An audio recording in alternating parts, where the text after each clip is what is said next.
রিয়াজ, এবার তো দেখলাম সড়ক পথের তুলনায় এই নৌপথে বা সদরঘাটে মানুষজনের উপস্থিতি এবং চাপ একটু বেশি। আজ যেহেতু ঈদের ছুটির দ্বিতীয় দিন, লঞ্চে যাত্রীর চাপ কেমন দেখছেন আপনি? এই নৌপথে আমরা গতকালকে যেটি দেখেছি, বন্ধের প্রথম দিন কিছুটা ভিড় ছিল, কিন্তু সারাদিনের পরে খুব একটা ভিড় ছিল না। কিন্তু আজকে একেবারে ভোরবেলা থেকে প্রচুর ভিড় আছে। যেমন পন্টুন থেকে শুরু করে প্রত্যেকটি লঞ্চ বোঝাই করা যাত্রী। সেভয় একদম আম সরবে, ইফতারে হোক ঠান্ডা ঠান্ডা আম। যেসব রুটগুলোতে 37 রুটের প্রত্যেকটি রুটের লঞ্চ এখানে রয়েছে, এবং লঞ্চগুলোতে শুধুমাত্র ডেকে এবং কেবিনে তো নয়, উপরে ছাদে আমরা এর আগের সংবাদগুলোতে যেটি দেখানোর চেষ্টা করেছিলাম যে ছাদে একেবারে বোঝাই করে নিয়ে যাওয়া হচ্ছে যাত্রী, তারা নির্দিষ্ট গন্তব্যে যাচ্ছেন। তবে স্বস্তির কথা হচ্ছে এখন পর্যন্ত কোনো সংকট তৈরি হয়নি, কোনো বাড়তি ভাড়া নিয়ে কোনো অভিযোগ নেই, ভোগান্তি নিয়ে কোনো অভিযোগ নেই, বা পথের কোনো কষ্ট খুব একটা তেমন নেই বললেই চলে। যেহেতু এখনও আসলে চাঁদের হিসাব অনুযায়ী এখনও 2 দিন বন্ধ রয়েছে, অর্থাৎ 29-30 রোজা পর্যন্ত বন্ধ রয়েছে, সেই কারণে হতে পারে। আবার অনেক ক্ষেত্রে অনেকেই আগেই যেহেতু অনেক দিন ধরে বন্ধ, স্কুল কলেজ বন্ধ ছিল, রোজার প্রথম থেকে অনেকেই পরিবার পাঠিয়ে দিয়েছেন বাড়িতে। যারা নিজেরা এখানে চাকরিজীবী আছেন, তারা তার চাকরি শেষ করে ছুটি পেয়ে তারা হয়তো ব্যক্তিগতভাবে এখন যাচ্ছেন, সেটিও হতে পারে। এই কারণে আসলে খুব একটা যে চাপ আছে তা বলা যাবে না, তবে আবার একেবারে চাপ নেই তাও বলা যাবে না। মোটামুটি মাঝামাঝি একটি অবস্থায় রয়েছে সদরঘাট টার্মিনাল।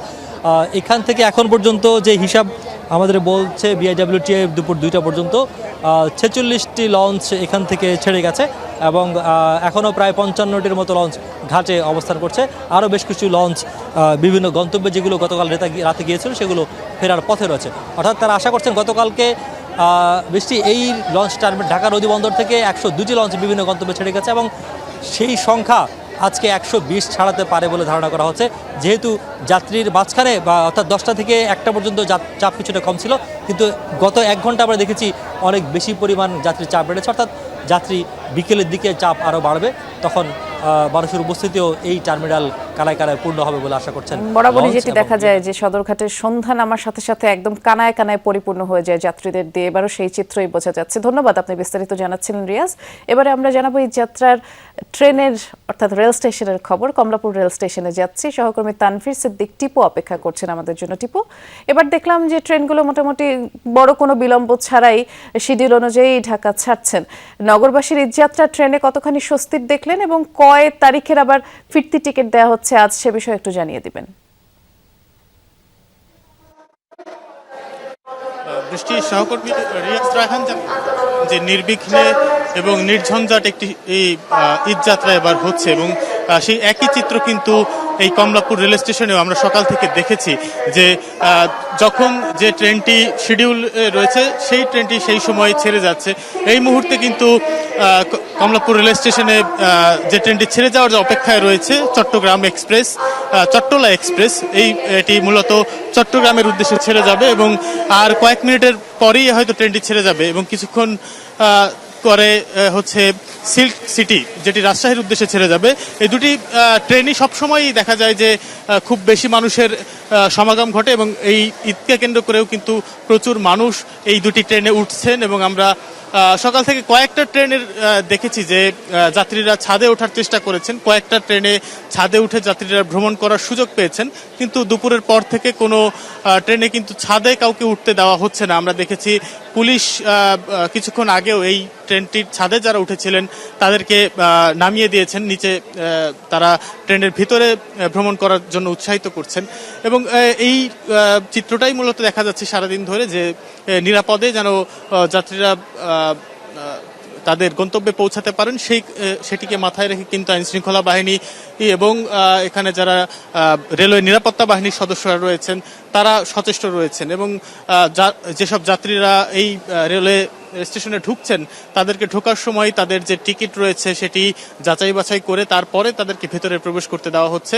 এবং বলা যায় যে মোটামুটি একেবারে কিছুক্ষণ আগের ঘন্টায় যখন আমি আপনাদের মাধ্যমে দর্শককে সংবাদ জানাচ্ছিলাম, একেবারে কিন্তু শুনশান নীরবতা ছিল এই রেল স্টেশনে। এখন কিছুটা ভিড় বেড়েছে, চাপ বেড়েছে, যেহেতু এই ঘন্টাতে আরো কয়েকটি রেলের চলাচলের কথা রয়েছে, এবং নারায়ণগঞ্জ, সিলেট সহ আরও কয়েকটি গন্তব্যে সেগুলো চলবে।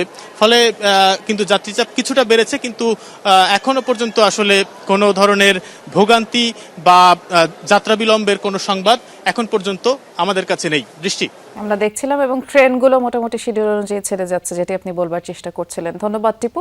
আমরা এবার যাব রাজধানীর মহাখালী বাস টার্মিনালে। সহকর্মী রাব্বি সিদ্দিকী অনেকক্ষণ যাবত অপেক্ষা করছেন আমাদের জন্য। বাইরে প্রচন্ড রোদ দেখা যাচ্ছে এবং এর মধ্যেও তো মানুষজন বাড়ি যাচ্ছে, যেহেতু ঈদের ছুটির দ্বিতীয় দিনে আছে। রাব্বি, দূরপাল্লার পরিবহনগুলো সময় মতো ছেড়ে যাচ্ছে কিনা এবং যাত্রী চাপ কেমন দেখছেন তাও জানাবেন। বৃষ্টি তপ্ত রোদেও আছে স্বস্তি।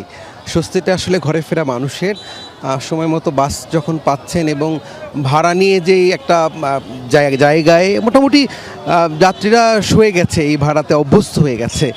সে কারণে আর আমরা যখন গণমাধ্যম কর্মীরা যখন জিজ্ঞেস করি ভাড়া নিয়ে আপনাদের কোনো অভিযোগ আছে কি না, এখন আর সে কথাটি বলতে চায় না যে ভাড়া বেশি মনে হচ্ছে, সে কথাটি বলতে চায় না। মহাখালী থেকে টার্মিনাল থেকে নির্ধারিত সময় মূলত নেত্রকোনা, ময়মনসিংহ, এই জামালপুর এই গন্তব্যে গাড়িগুলো ছেড়ে যাচ্ছে। দেখতেই পাচ্ছেন গাড়িরও চাপ আছে, যাত্রী চাপও আছে।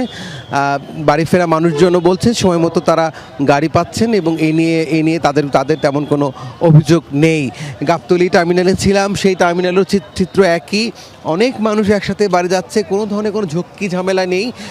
ট্রাফিকের শৃঙ্খলা ছিল, সেই সাথে চালকরা, মালিকরা সবাই চাইছেন যেন সরকার যেন কোনোভাবে বেকায়দায় না পড়ে। এই অর্থেই তারা বলছেন যে সরকার প্রধান এবার স্পষ্ট করে বলেছেন যতটা মানুষের ভোগান্তি কমানো যায় সেই চেষ্টা করার জন্য আন্তরিকভাবে আবেদন করেছেন এবং সেই চেষ্টাই কিন্তু করছেন বাস চালক এবং অন্যান্য যারা স্টাফ আছে। তারা সবাই চাইছেন যে মানুষের এইবারে ঈদযাত্রা যেন বাসে করে স্বস্তির হয়। বৃষ্টি।